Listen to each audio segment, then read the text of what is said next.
imurenge.com.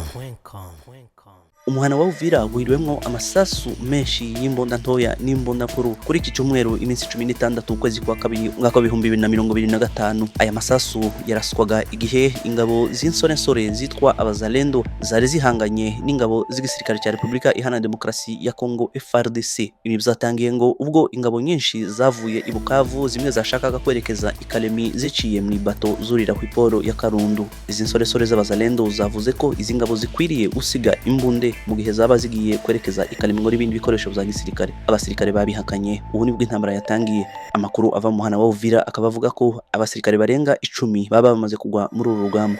Izi nsorensore zitwa abazalendo ziva mu mitwe yitwaje intwaro itandukanye zatangiye ibikorwa by'urugomo byo kunyaga ibintu by'abaturage ndetse no kwica abaturage. Abasirikare bakaba bavuze ko batashobora kwihanganira akazasuzuguro.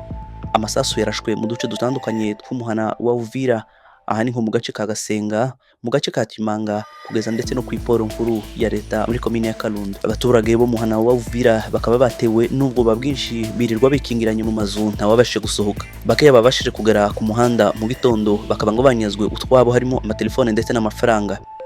Amaduka menshi y'abaturage ariko ku muhanda mukuru wa Uvira ngo akaba yamenwe n'izi nsorensore z'abazalendo ndetse ngo bakaba bibye n'ibintu byinshi. Amajwi menshi y'abaturage ndetse na societe civile akomeje kwamagana ibikorwa by'urugomo bikorwa n'izi nsorensore z'abazalendo ziva mu mitwe yitwaje intwaro. Izi nsorensore zikaba zaraje zinjira mu muhana wa Uvira zivuye mu duce dutandukanye mu misozi yo hagati n'imiremire ya Uvira. Abandi bakaba baraje bavuye muri territoire ya Fizi baje inzira y'umuhanda, abandi bakabaza n'inzira y'amazi muri Lake Tanganyika. Ababaje bavuga ko baje kurwanya umutwe wa M23.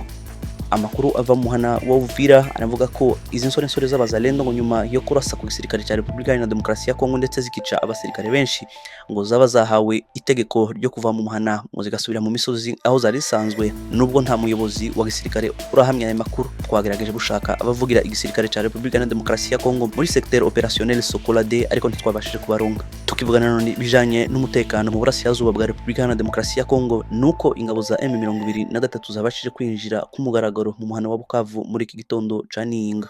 Amakuru dukesha abaturage bari i Bukavu aravuga ko nyuma yo kwinjira muri uyu muhana kw'izi ngabo za M23, biravuga ko nta ntambara yahabaye hagati y'izi ngabo n'abasirikare ba Iharanira Demokarasi ya Kongo ubwo binjiraga mu mujyi wa Bukavu. Amakuru dukesha nanone abatuye muri uwo muhana baravuga ko abaturage batangiye gutembera mu muhanda nk'uko bisanzwe. Amakuru yo kuri gicamunsi ca Niyinga aravuga ko mu gace ka Nyangezi ngo haba humvikanye urusaku rw'amasasu menshi. Aya makuru akavuga ko byaba bikekwa ko ari ingabo za M23 zaba zageze muri ako gace ngo zikaba zakozanyijeho n'izi nsorensore zitwa abazalendo ziva mu mitwe itandukanye yitwaje intwaro. Abaturage bo mu bwoko bw'abanyamurenge batuye mu gihugu c'u Burundi bakomeje kwibasirwa n'ubutegetsi buriho. Niposho ku minsi 15 y'uku kwezi kwa kabiri umwaka wa 2025, abantu benshi bafashwe n'inzego z'umutekano barafungwa. Aba bantu bose bafunzwe nuko bari bafite ibyangombwa, ndetse benshi muri bo bakaba bafite ibyangombwa by'ubuhunzi bahawe n'igihugu c'u Burundi. Abasore b'abakobwa n'abahungu ndetse n'abantu bakuze benshi barafashwe maze barafungwa.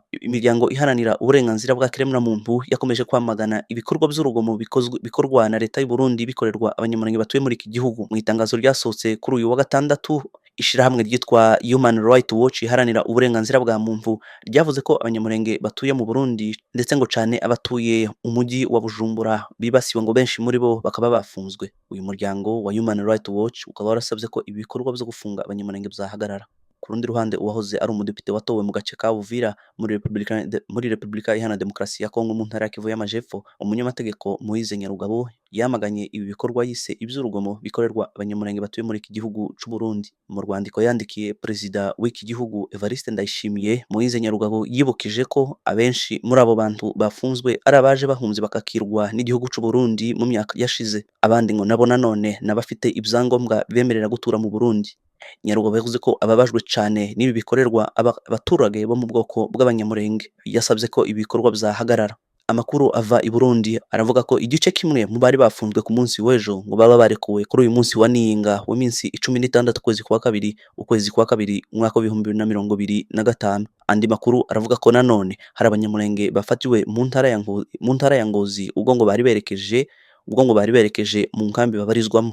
aya makuru akavuga ko harimo abagore n'abana ndetse ngo n'abasore. Mu minsi mike itambutse hagiye humvikana amajwi menshi arimwo amaudio aca ku ma WhatsApp bavuga ko bahajwe n'abanyamurenge batuye mu Burundi, bakaba baravuga ko abo banyamurenge bakwiye gufungwa ndetse ngo bakanirukanwa. Aya maudio akaba yarateye uruhagarara mu baturage cyane cyane abo mu bwoko bw'abanyamurenge. Twibutse ko mu mwaka w'ibihumbi 2004 abanyamurenge bari mu nkambi ya Gatumba y'impunzi babashije kwicwa urubozo. Kugeza uyu munsi abiyemereye ko bakoze ivyo byaha by'ubwicanyi bwo mu Gatumba mu mwaka w'ibihumbi 2024 n'ubu baracidegemza ndetse benshi bakaba bakora muri leta y'u Burundi iho none. imurenge.com